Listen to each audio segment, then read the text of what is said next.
got a joke for you. Why was the baby strawberry crying? The baby strawberry crying. Why? Why was the baby strawberry crying? Because her mom and dad were in a jam. Hello, it's Gina And Don. with Focused Healthy Family. And today we have a tip for you. This comes from the book Raising Your Spirited Child by Mary Sheedy Kuchinka. She talks about children who have a tendency to become upset or nervous about unfamiliar situations or social situations. And she makes the following suggestions. Encourage your child, don't push. Warn your child about new things that will be happening. Talk with them about what to expect. Arrive early or visit a new place ahead of time before your child is expected to participate. And allow your child time to just observe. Provide lots of opportunities for practice. Remind your child of similar situations that she first rejected but enjoys now. And here's a big one. Allow yourself to think before you respond to your child's questions and reactions. So your child reacts in a certain way in a social setting. Take a breath for a minute. Don't just jump in and react. And it's an opportunity to engage with your child and say, hey, tell me what's going on, and give them that chance to talk about it. Or not, maybe they need a minute. When our youngest was younger and we would go to park day meetups and we wouldn't always know people, even if we didn't get there early, we for a while had a plan where we went off and took a walk by ourselves first.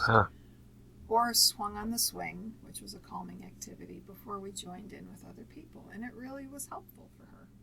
Yeah, you were always really good with that, to being able to kind of bring them off the cliff, as far as their anxiety if they've come to a new place, and being patient enough to take time to step to the side or step away to talk. I know my mom has told me when I was in preschool, I stood back and observed a lot. I didn't jump right in the summer before kindergarten year, so I was almost 5. I went to what was called safety camp, and we learned about driving, and they had little mini cars in a little road, and I just remember I watched everybody until the last day, and then I got in the little car to drive around. Beep, beep. But no one, I don't believe, was pushing me. It was the 70s, and we were living free. Such free spirits. I remember doing that with our youngest at at Taekwondo, and it took her 2 or 3 lessons where we just sat and watched. Actually, it was longer than that. We were engaged in a co-op, and it went on for 8 or 12 weeks, and she literally watched we didn't participate till like the last 2 classes. That's it, and yeah. we write down the maneuvers, and maybe she did them some on her own. And then she joined in and was able to follow because she was literally paying attention. Yes. And then about 6 months later went on to participate in it regularly.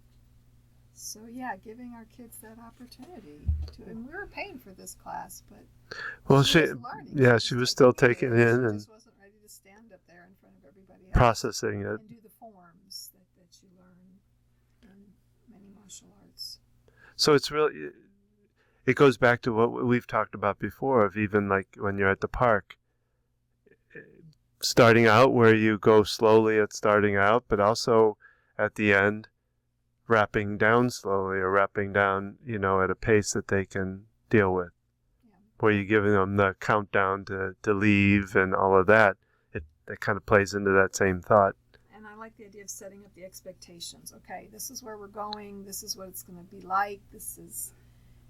Let's figure out if there's a space, if we need to get away, where it is we can go to have that downtime. Kind of talking through it. And knowing your child and knowing what's enough and what could be too much for them. Some kids get overwhelmed by talking about it for too long. Some kids just need to know the day before or the day of. If you talk about it a week before, that just amps up their anxiety. So knowing your child, tuning into them and what works for them and paying attention to that. Being like, okay, let's make a note. This is how we did it. This didn't work. Or this did work. Let's think about this in the future. Well, also thinking about how you can be approached by other people. You know, the people that want to come up and say hi and be right in your face kind of thing. And being prepared to talk with them beforehand about that. Also helping them to know how to respond. And that's something you can literally practice with your child. Yeah. It's practice. We're out and another kid comes up to you, especially young kids. They're not always appropriate. Get in your face. And they come up to you and just want to jump in.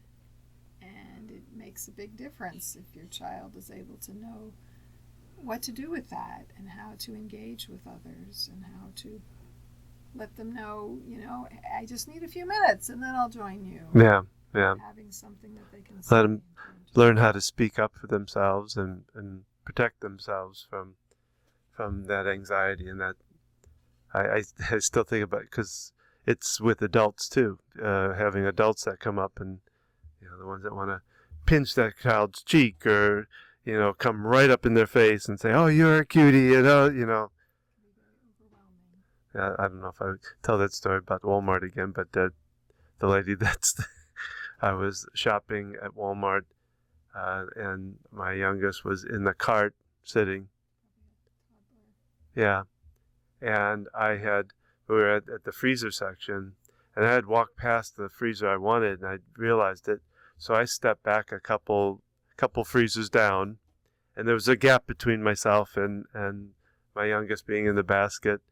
And the lady stepped in between, reaching in right in front of her to grab something out of it and turned to her and just went, "Oh, hi, cutie," or something like that.